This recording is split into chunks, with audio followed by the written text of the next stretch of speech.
ሰላም በመላ ኢትዮጵያ እና በመላ ዓለም ያላችሁ ፍትህ፣ ነጻነትና ሰላም ወዳድ ኢትዮጵያውያንና ኢትዮጵያውያት ሁሉ በዚህ በአይነቱ ልዩ በሆነ የበይነመረብ አደባባይ ሰልፍ ለመታደም ስለተገኛችሁ ከዚህ ድምጻችንን ካስተባበርንበት የበይነመረብ አደባባይ ምስጋናዬ ይድረሳችሁ። እነሆ ዛሬ አብሮነት ኢትዮጵያ ከሪዮት ሚዲያ ጋር በመተባበር ያዘጋጀውና ብዙዎች ደግሞ በእጅጉ አስተዋጽኦ ያደረጉበት ይህ ታላቅ ትዕይንተ ህዝብ ተጀምሯል። አጋፋሪያችሁ ቴዎድሮስ ጸጋዬ ነኝ። እነሆ ጦርነት ይቁም፣ ግፋዊ አገዛዝ ያብቃ፣ ሰላም ይምጣ በሚል መሪ ቃል የተቃውሞ ትዕይንተ ህዝቡ ተጀምሯል። ዛሬ በዚህ ታላቅና ታሪካዊ የበይነመረብ ተቃውሞ ትዕይንተ ህዝብ መክፈቻ ላይ ሰላም ስላችሁ ሰላምታ ሳቀርብላችሁ የተቀላቀለ ስሜት ይሰማኛል። በአንድ በኩል ሰላም የሰው ልጆች ሁሉ በጎ መሻት ሊሆን የሚገባው ነውና ሰላምታ ሳቀርብላችሁና ሰላምም ስመኝላችሁ ደስ ይለኛል። በሌላ በኩል ደግሞ ይህንን ሰላም የምመኝላችሁ አገራችን ሰላም ባጣችበት ሚሊዮኖችን የቀጠፈና ያፈናቀለ እየቀጠፈም እያፈናቀለም በቀጠለ የእርስ በርስ ጦርነት ውስጥ እያለች በመሆኑ ደግሞ ሐዘን ይፈጥርብኛል።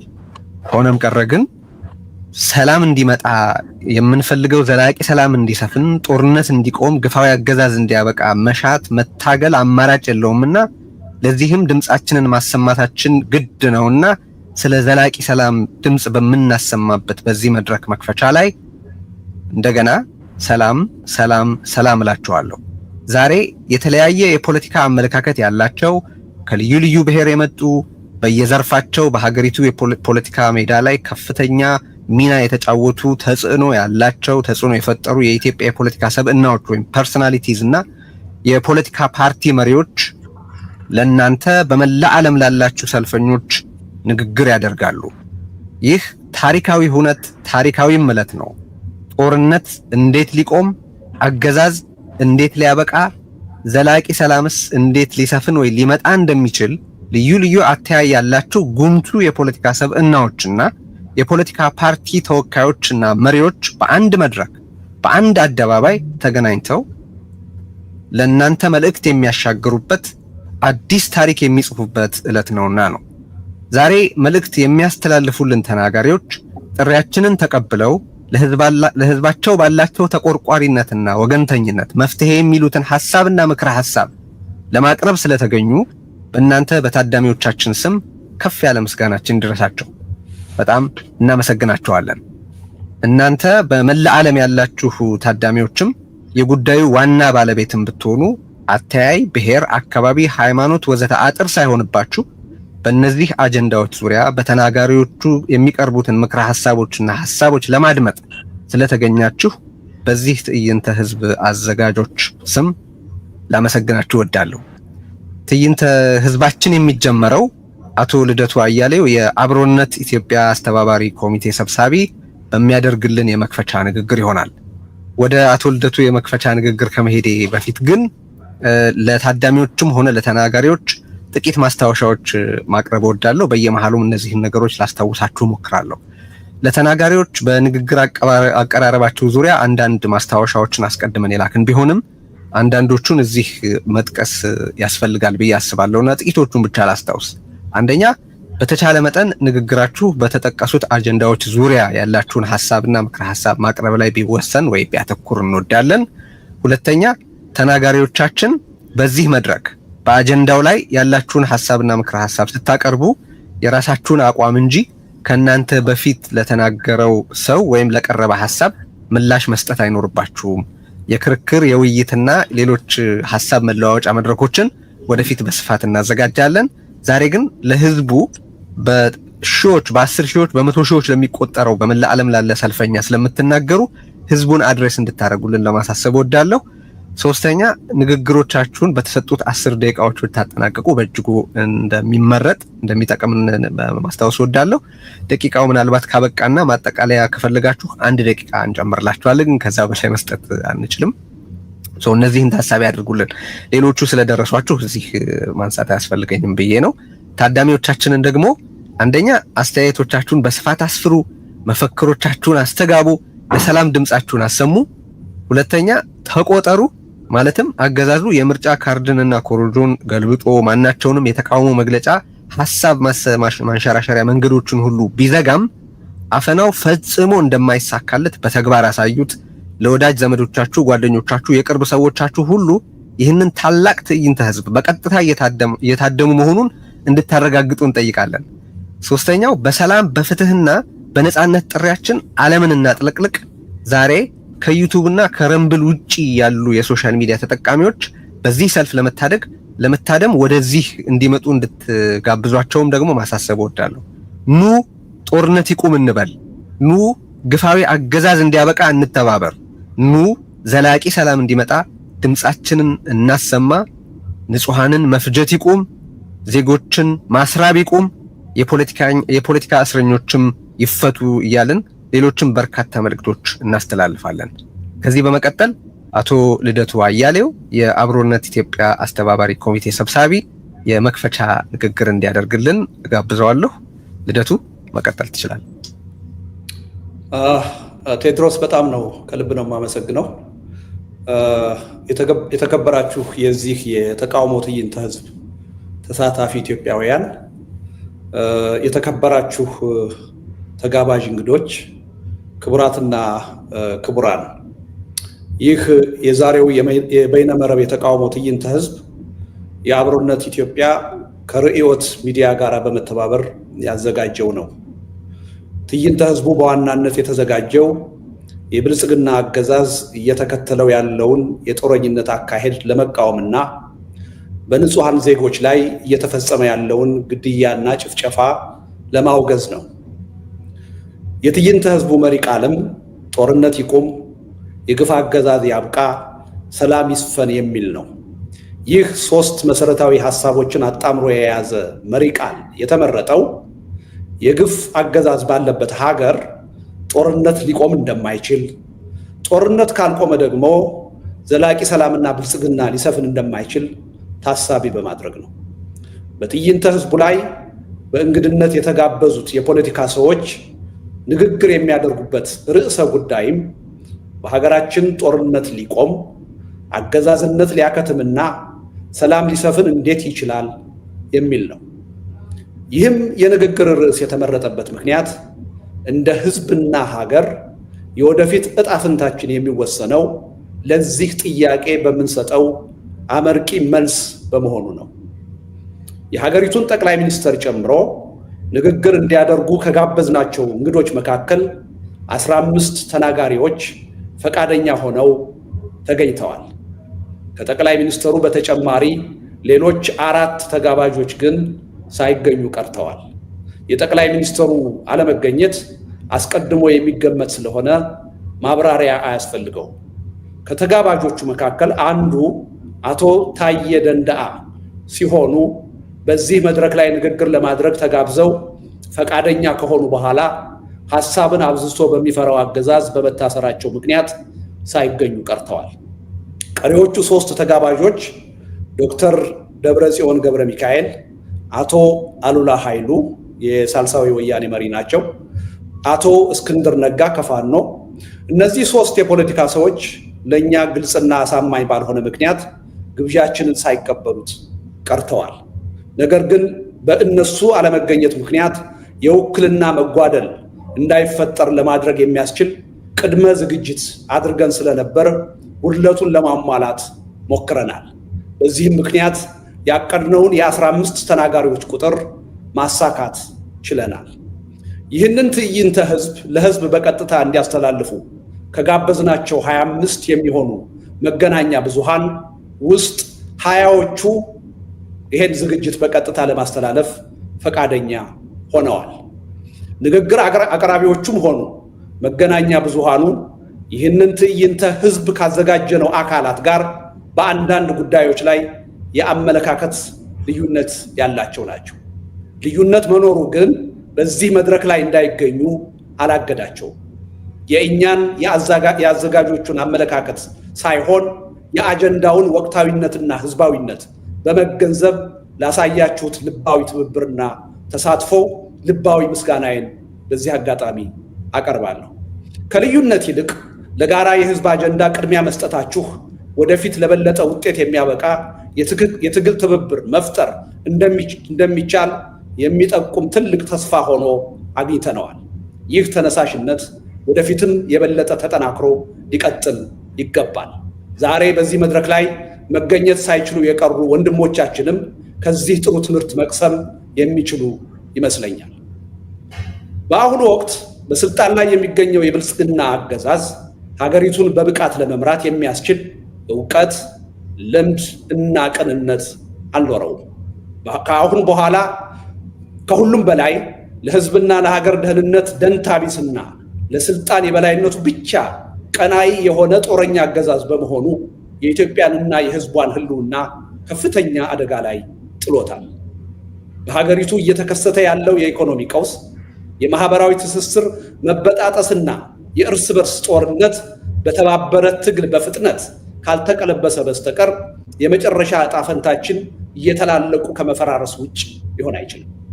በተለይም በአሁኑ ወቅት እየታየ ያለው የጦርነት ውጥረት ለይቶለት ከፈነዳ በሀገራችን ብቻ ሳይሆን በአጠቃላይ በአፍሪካ ቀንድ ከፍተኛ ቀውስና ትርምስ የሚያስከትል እንደሚሆን መጠራጠር አይቻልም።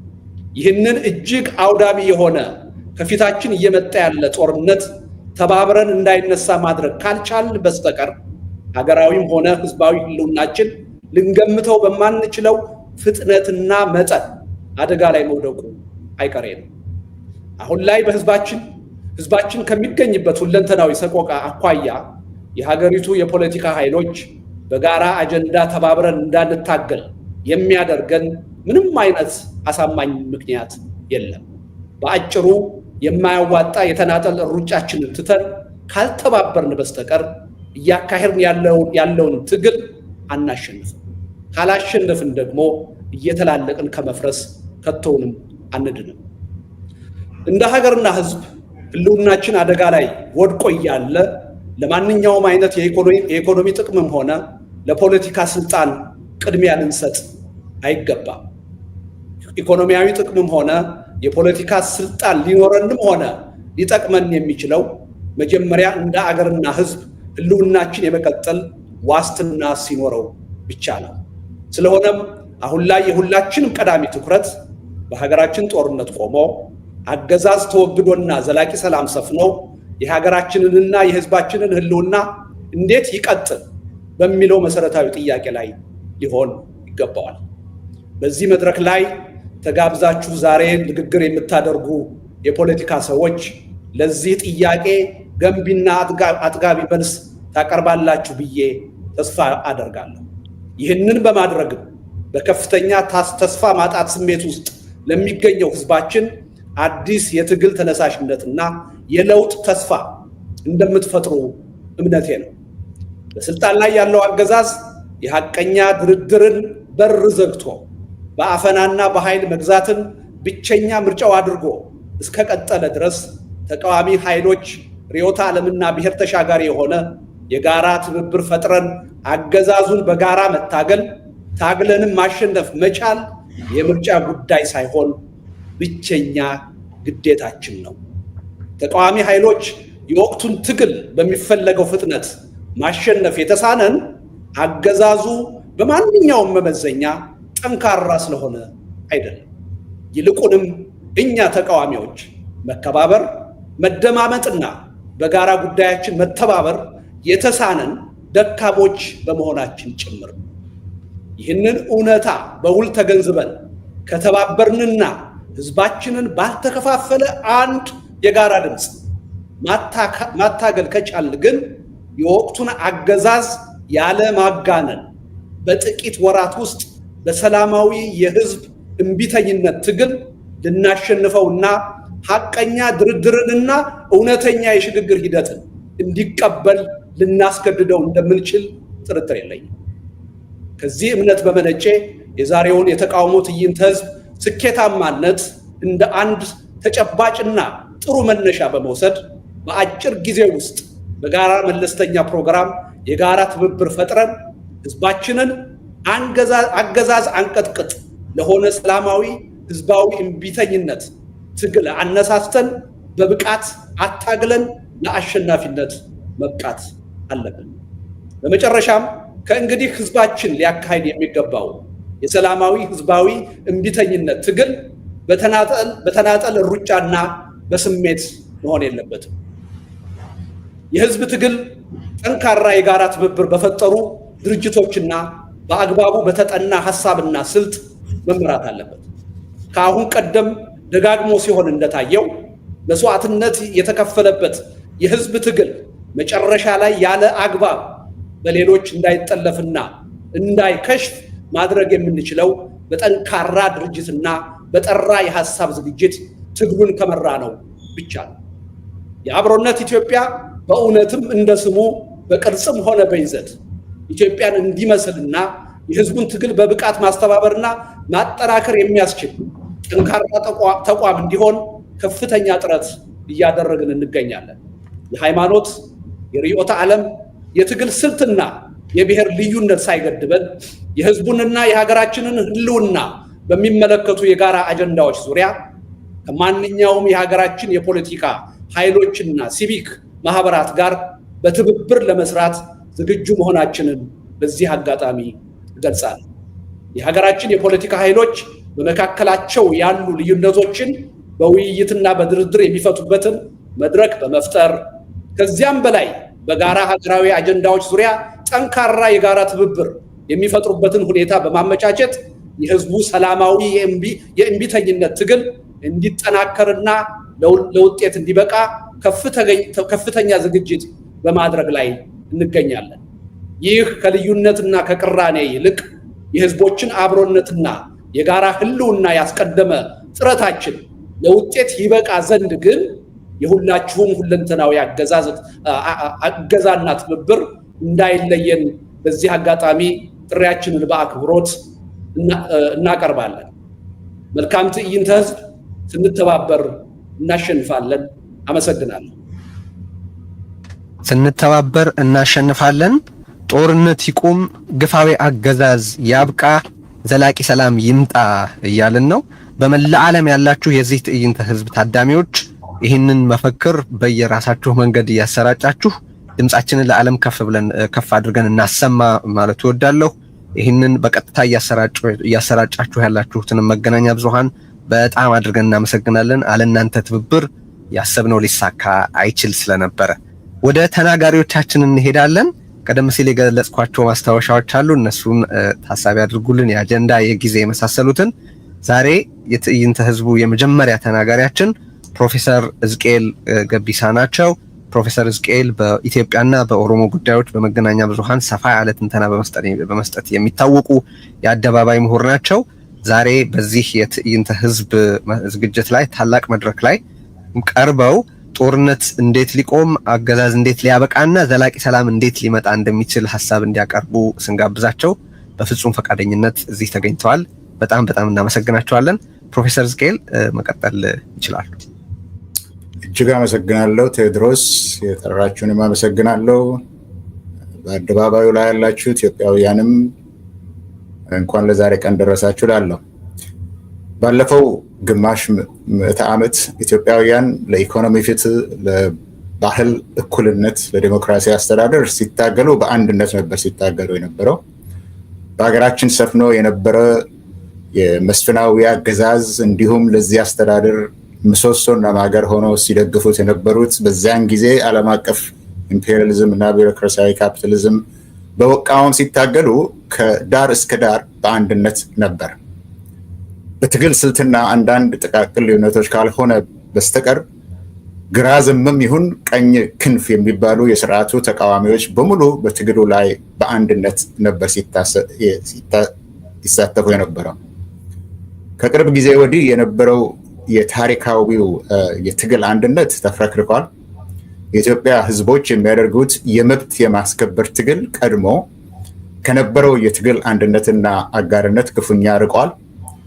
በዚህም ምክንያት ለመብቶች ሲደረግ የነበረው አገር አቀፍ ትግል መልኩንና ዓላማውን ለውጧል። አሁን የሚደረገው ትግል እንደ ከዚህ በፊቱ የመብቶች መከበር ትግል ሳይሆን የህልውና ትግል፣ በግልም እንደ ሀገርም ለህልውና የምንታገለው ትግል ሆነዋል። ኢትዮጵያ በታሪኳ ህልውናዋን የሚፈታተኑ ጊዜያት ገጥሟታል። ብዙዎቹን አልፋ ለዛሬ ደርሳለች። እንደ ሀገር ሆና የመቀጠል አቅሟ ግን እንደ ዛሬ በአደጋ ላይ ወድቆ የነበረበት ጊዜ እኔን ትዝ አይለኝም። እንዲሁ ዛሬ አለን እንደ ሀገር አለን እንላለን፣ በሀገር ስም እንጠራራለን እንጂ ሀገራዊ አንድነቱ መሰረቱ ተናግቷል። የፖለቲካ፣ የኢኮኖሚ፣ የአስተዳደር፣ የጸጥታ፣ የዲፕሎማሲ ቀውሶች በአንድ ጊዜ በሀገሪቱ ላይ ወድቀዋል። ስለዚህም ይሄ ስለሆነም ኢትዮጵያ እጅግ በተናወጠ የፖለቲካ ማዕበል ውስጥ እያለፈች ነው። ሀገሪቷ የጦርነት አውድማ ከሆነች 7 ክረምት አልፏል። ከዚህም የተነሳ ሞትና ውድመት የጊዜው መገለጫ ሆነዋል። በጌዴኦ ዞን በ2007 በፈረንጅ አቆጣጠር የተጀመረው ጦርነት ብዙም ሳይቆይ ወደ ኦሮሚያ ከዚያም ወደ ትግራይ አሁን ደግሞ አማራና ወደ ሶማሌ ክልሎችም ተዛምቷል፣ እየተዛመተም ነው ያለው። በአሁኑ ወቅት ከ1 ሚሊዮን ከዛም በላይ የሚሆኑ ዜጎች ለህልፈት፣ ለከፍተኛ የንብረት ውድመት፣ የማህበረሰብ መፈናቀል ምክንያት በሆነ የእርስ በርስ ጦርነት ውስጥ ገብታለች ሀገራችን። በዚህም መዘዝ ስርዓት አልበኝነት፣ የኢኮኖሚ ድቀትና ድህነት፣ ማህበራዊ አለመግባባትና መፈናቀል ደርሷል። የሚሊዮኖች ህይወትና ኑሮም ተመሰቃቅለዋል። ሀገሪቱም ሀገረ መንግስቱም መሰረት የለሽ እንድትሆን አድርጓታል። ያለው አለመረጋጋትና ማህበራዊ ስክነት መጓደል በጋራ ሆነው በህዝቡ ላይ ተስፋ መቁረጥን ፈጥረዋል። በህዝቡ ላይ የፍርሃት ጥላ በማጥላቱ የሀገሪቱ ህልውና እርግጠኛ ሊሆን ካለመቻልም መድረሱ ላይ ብዙም የምንከራከርበት ጉዳይ አይደለም። ክፋቱ ደግሞ የጥፋቱ መጠን በዚህ ትውልድ ላይ ተወስኖ የሚቀር አይደለም። የተባበሩት መንግስታት የቅርብ ጊዜ ሪፖርቶች እንደሚያመለክቱት ከድህነት ወለል በታች የሚገኙ ሰዎች ባለፉት 7 ዓመታት ከ22% እስከ 70% ድረስ ከፍ ብሏል። የትግራይ፣ የአማራ ክልል መንግስት ባወጡ ዘገባዎች መሰረት 11 ሚሊዮን የሚጠጉ ተማሪዎች ትምህርታቸውን እየተከታተሉ እንዳልሆነ ግልጽ ነው። ምንም እንኳን ባለስልጣናት ሆን ብሎ ከትምህርት ውጭ ያሉ ተማሪዎች ቁጥር አሳንሰው ቢናገሩም ወደ ትጥቅ ትግሉ የሚቀላቀሉት ወጣቶች በኦሮሚያ ክልል እየጨመረ በመምጣቱ ወጣቶች በኦሮሚያ ክልል በትምህርት ላይ ያሉት ጥቂት እንደሆኑ ይታወቃል። በደቡብ ክልል ያሉትም እንደዚሁ ድሮ ቀድሞ ደቡብ በሚባለው ያለውም መስተዳደሮች መምህራን ደሞዝ መክፈል ባለመቻላቸው ትምህርት ቤቶች እንዲዘጉ አድርገዋል። በጦርነት ምክንያት የጤና መሰረተ ልማት ተቋማት በሞርታር ወይም በድሮን ከአገልግሎት ውጭ ተደርገዋል። ዩኒቨርሲቲዎች ተማሪዎችን እየተቀበሉ አይደሉም። ደሞዝ የሌላቸው አስተማሪዎች በህይወት ለመትረፍ ከተማሪዎች ጋር ምግብ ለመካፈል ሲታገሉ ይታያሉ። ሆስፒታሎች፣ ጤና ጣቢያዎች፣ ክሊኒኮች፣ ፋርማሲዎች ህብረተሰቦችን ለማገልገል ውጤታማ እንዳይሆኑ ተደርጓል። የጥላቻ ፖለቲካ በመንግስትም ሆነ መንግስታዊ ባልሆኑ አካላት ሲተገበር ማየት የተለመደ ሆኗል።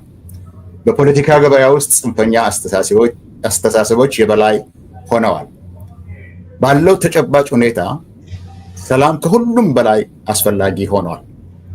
ይህንን ስል ከዚህ በፊት ሲደረጉ የነበሩት ትግሎች ለመብቶች መከበር ነበሩ እንዳልኩት፣ ሰላም ለማንኛውም ህዝባዊ ስራ ቅድመ ሁኔታ በመሆኑ ለማንኛውም የፖለቲካ ጥያቄ አስፈላጊ በመሆኑ ሰላም በሌለበት ምንም ሌላ ጥያቄ መመለስ ስለማይቻል የሰላም አጀንዳን መያዝ ለሰላም የሚታገል ንቅናቄን መፍጠር ግድ ሆኗል። ከዚህም በላይ የሰላም ጥያቄ የህዝብ ጥያቄ ሆኗል። በአሁን ጊዜ የኢትዮጵያ ገበሬዎችና አርብቶ አደሮች ሰላምን ይፈልጋሉ። የኢትዮጵያ ወታደሮች ወንድሞቹን መግደልና በወንድሞቹ መገደል ሰልችቷቸዋል። የመንግስት ሰራተኞች ሰርተው ልጆቻቸውን በሰላማዊ መንገድ እንዲያሳድጉ ይፈልጋሉ። የከተማ ነዋሪዎች ሰላም ይፈልጋሉ።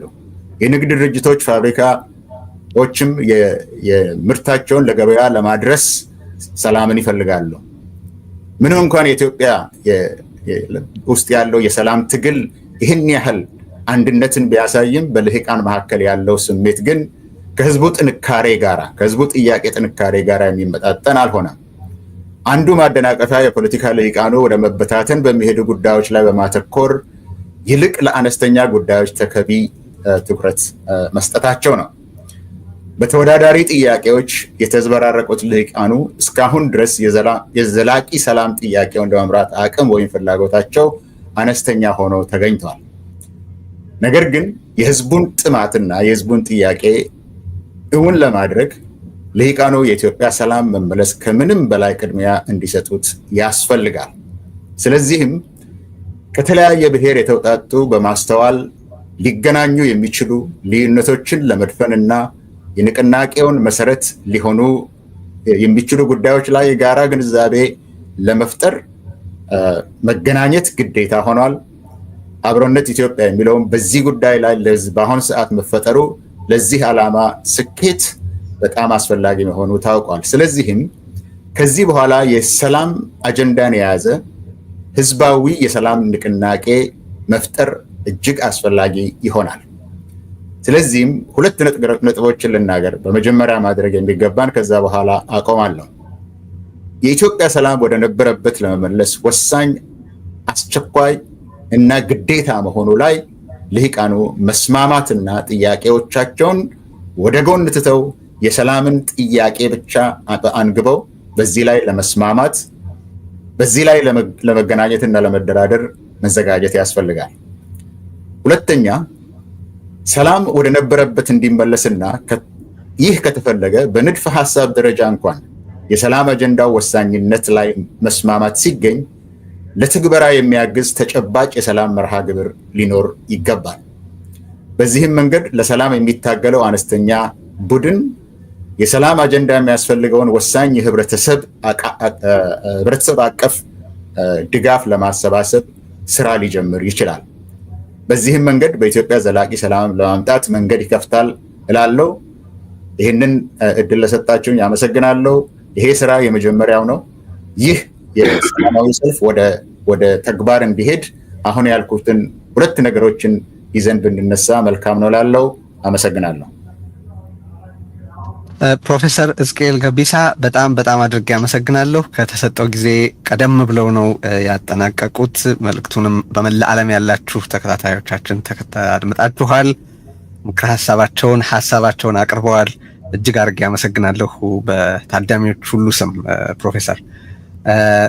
ወደ የሚቀጥለው ተናጋሪ እንሻገራለን። እንግዲህ ይሄንን ስል በየመሃሉ ማሻገራቸው መልእክቶች አሉ። መፈክሮቻችንን አሰሙ። እዚህም በየመሃሉ የምናሳያቸው ነገሮች አሉ። በአሁኑ ወቅት በሀገሪቱ ያሉት ሰቆቃዎች ፈርጀ ብዙ በመሆናቸው እንደየትውስታችሁ እንደየቅደም ተከተላችሁ መፈክሮቹን በስፋት አስተጋቧቸው። ጦርነት እንዲቆም፣ አገዛዝነት እንዲያበቃ፣ ዘላቂ ሰላም እንዲመጣ ያላችሁን መሻትና ፍላጎት አጠንክራችሁ ግለጹ። ዓለም ይስማው። ኢትዮጵያውያንም እርስ በርስ እንሰማማ። ወደ አንድ በጎ ግብ ለመነቃነቅ የሚያስችል ድባብ እንፍጠር ማለት ፈልጋለሁ። አቶ ዩሱፍ ያሲን ከአፋር የአፋር ብሔር ተወላጅ ናቸው ካሉ የእሳቸው ቢቀጥሉ ጋብዛቸዋለሁ ወደ መድረክ ማለትም ንግግራቸውን እንዲያሰሙ።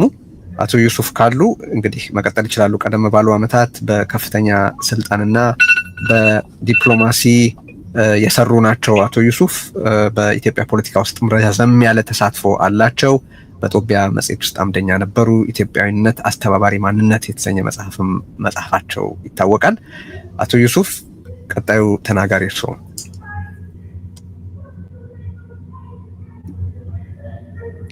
ቴዲ እየታየለምና እዚህም ላይ ወደ የሚቀጥለው እንሻገራለን። በኋላ እንግዲህ ከገቡ እንመለከታለን እሱን። እሺ እንግዲያውስ ያው ችግርም ሊኖር ከቻለ ኢንተርኔት ቶሎ መልእክቷን እንድታስተላልፍ ወይዘሪት ምስጢረ ስላሴ ታምራትን ጋብዛለሁ ከኢሃፓ።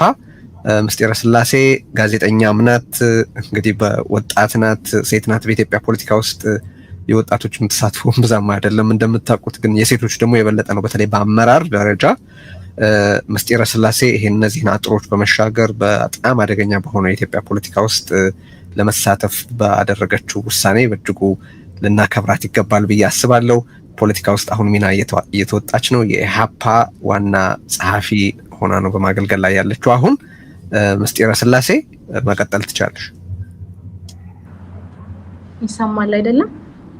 ይሰማል። አውቀት እሺ አመሰግናለሁ ቴዲ። ሌሎቻችሁ ሚውት አድርጉልን።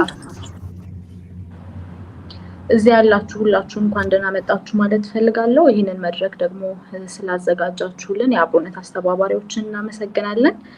እንግዲህ ሁላችንም እንደምናውቀው ኢትዮጵያ አሁን በተለይ ካለፉት 7 ዓመታት ወዲህ በጦርነት አዙሪት ውስጥ ነው የምትገኘው። ኢኮኖሚዋም ከመቼውም ጊዜ በላይ የደቀቀበት ሁኔታ ነው ያለው። እንግዲህ በዚህ ሁሉ መከራና ስቃይ ውስጥ እያለፈ ያለው የኢትዮጵያ ሕዝብ ሁልጊዜም ቢሆን ሰላምን የሚናፍቅ ነው። ይሄ የሚካድ አይደለም። ያተረፍነው አንዳችም ነገር የለም በጦርነት። ስለዚህም ጦርነት ይቁም፣ ሰላም ይስፈን የሚለውን ሁሉም አካል ሊያስተጋባው የሚገባ መልእክት እንደሆነ እናምናለን። የኢትዮጵያ ህዝባዊ አብዮታዊ ፓርቲ ኢህአፓም ከዚህ ቀደም ህዳር 30 ቀን 2016 ዓመተ ምህረት ከሌሎች ሀገር ወዳድ ኢትዮጵያውያን ጋር በመሆን ጦርነት ይቁም ሰላም ይስፈን በሚል መሪ ቃል ሰላማዊ ሰልፍ ጠርቶ እንደነበር የሚታወቅ ነው። ነገር ግን እንዳለመታደል ሆኖ የምንኖርበት ሀገር ጦርነት ይቁም የሚል ሀሳብ ማስተላለፍ እና የሚል አቋም መያዝ ወንጀል ስለነበረ የሰልፉ አስተባባሪዎች ወደ አዋሽ አርባ ተልከው ነበረ። ያው የሰላማዊ ትግሉን ሁኔታ ሁላችንም የምናውቀው ነው። ስለዚህ በመታሰራቸው ምክንያት ሰልፉ ግቡን አልመታም። እንግዲህ ከዚህ ላይ መረዳት ያለብን ነገር አንደኛ ሁላችንም አንድ ላይ ባለመቆማችን ባለመተባበራችን ምክንያት እርስ በርስ እየተገፋፋን ለአገዛዙም እንዲሁ እድል እየሰጠነው እንደሆነ ነው። የሰላማዊ ትግል ላይ ሁልጊዜም ቢሆን ተስፋ ሊቆረጥ ይገባል ብለን አናምንም። ብዙ ለውጥ ማምጣት የሚቻለውም በሰላማዊ ትግል እንደሆነ እናምናለን። ስለዚህም አሁንም ቢሆን አስምረን የምናገረው የፖለቲካ ኃይሎች ሁሉም ሪጋርድለስ የሀሳባቸው የርዕዮተ ዓለም የአመለካከት ልዩነቶቻቸው ሁሉ በተለይ ደግሞ በሰላምና ሰላማዊነት እንዲሁ ጦርነት ይቁም በሚልና የዲሞክራሲያዊ አገዛዝ ይስፈን በሚለው ዙሪያ ሁላችንም አንድ ላይ ሆነን በጋራ አምባገነንነትን ልንታገል እንደሚገባ እናምናለን። ሁላችንም በአንድነት ከቆምን እንዳልኩት ድል የማንነሳው ነገር አይኖርም። አሁንም ቢሆን ሁሌም ልናሰምርበት የሚገባውም ይሄንኑ ነው። ለምሳሌ በሰብአዊ መብት ተሟጋቾች ጋዜጠኞች እና ፖለቲከኞች አሁንም ድረስ በእስር ላይ እንደሚገኙ እናውቃለን፣ ለመብት በመቆማቸው እንዲሁ ደግሞ ሰላም ይስፈን በማለታቸው ምክንያት። ነገር ግን ምን ያህሎቻችንንስ እነዚህን ሰዎች ዞር ብለን አይተናቸው ጠይቀናቸው የምናውቀው የሚለው ራሱ አንድ ጥያቄ ነው። ይሄ አንድ ላይ አለመቆማችንን እና እንዲሁ ደግሞ ወደ ፖለቲካው የሚገቡ ሰዎች ይህንን በማየት ማንም አብሮኝ አይቆምም እንዲሁ ደግሞ ለምን ብዬ ራሴን መስዋዕት አደርጋለሁ ለውጥ ለማይመጣ ነገር የሚሉ ሁኔታዎች እንዳሉ እንረዳለን እና ይሄ ሁሉ ዞሮ ዞሮ የሚወስደን አንድ ላይ ባለመቆማችን የሚመጡ ጉዳቶች እንዳሉ ነው። ከዚህ በመቀጠል እንግዲህ እንደሚታወቀው የኢትዮጵያ ሕዝብ ለዘመናት ለነጻነት ፍትህና እኩልነት ያልወጣውና ያልወረደው ተራራና ሸለቆ የለም። ስለሆነም ዛሬ ለሀገራችን ሰላም ሁሉም ርብርብ ሊያደርግ ይገባል። ይህም ወደ አንድነት ይወስደናል። ይሁን እንጂ የኢትዮጵያ ሕዝብ የተፈራረቁበትን አገዛዞች ያደረሱበትን በደልና ገፍ ሳይቆጥር ለእነርሱም ክፉ ሳይመኝ በትዕግስት መመከር ያለበትን እየመከረ አስቀጥሏል። ነገር ግን ገዢዎች ናቸውና የቀኑ መንጋት ለዘላለም የሚኖር እየመሰላቸው ሁሉም ላይመለሱ አልፈዋል።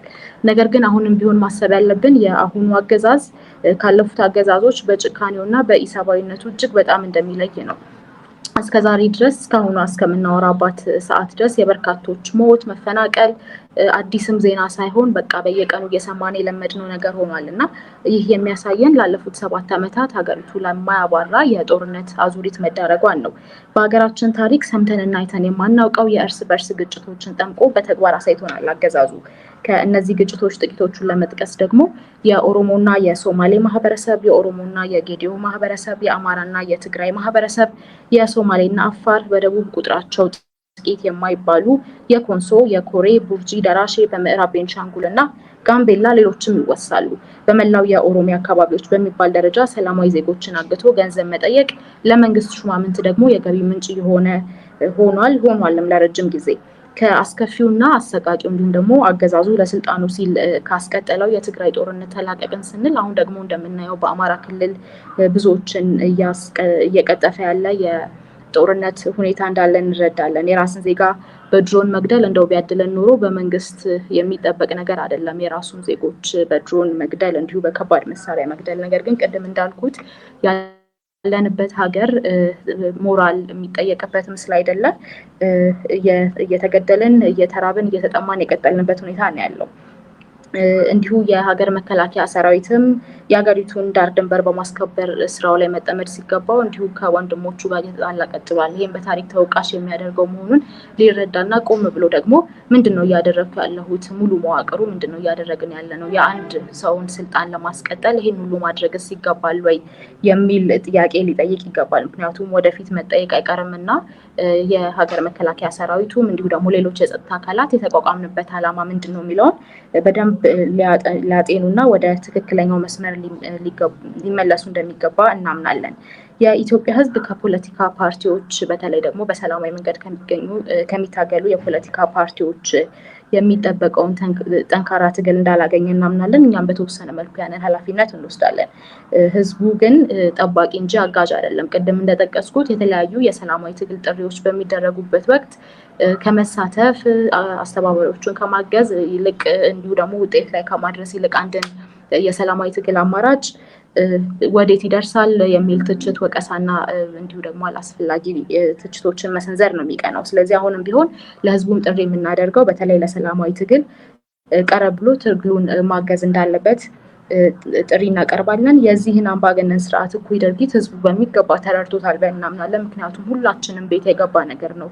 አንዱ ቤት ገብቶ አንዱ ቤት አልገባም የምንለው ነገር አይደለም እና ሁላችንም ቤት የገባ ነገር ስለሆነ ተረድቶታል ብለን እናምናለን። የእኩይ ስርዓቱን ድርጊት ማለት ነው። ህዝባችን የአገዛዙን መሰሪነት ቢረዳም ነገር ግን ድምፁን በአደባባይ አውጥቶ ደግሞ ለማሰማት የሚያስተባብረው ኃይል እየጠበቀ ይገኛል እስከዛሬ ድረስ። ይህ ጊዜ ነው የኛ ሚና መምጣት ያለበት የሚመጣውም። አሁንም ቢሆን ሁላችንም እዚህ አለን። እዚህም ያልተገኙ የፖለቲካ ኃይሎች የሀሳብ ልዩነቶች እንዳለን እንረዳለን።